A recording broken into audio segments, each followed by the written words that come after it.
हेर्नुस्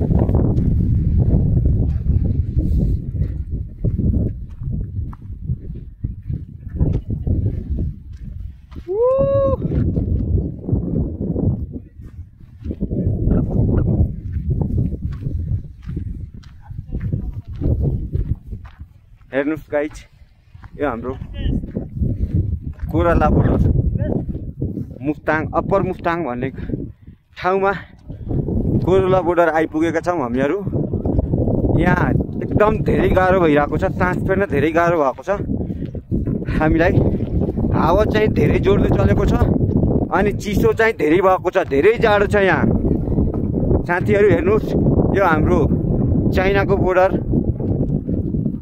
चाइनाको बोर्डरमा कोराला बोर्डर आएको छौँ र यो हेर्नुहोस् हाम्रो नेपालको 24 नम्बर पिलर।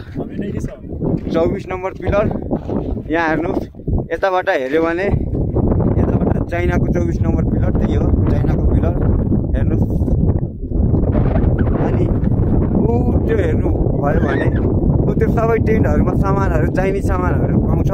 यहाँबाट चाइनिज सामानहरू किन्न पायो र यो सबै कस्टम हो, चाइनाको कस्टम। हेर्नुहोस्, यो पछाडिको बिल्डिङ पुरै चाइनाको कस्टम हो। यहाँ चाहिँ धेरै गाह्रो भएको छ, सास फेर्न धेरै गाह्रो भएको छ।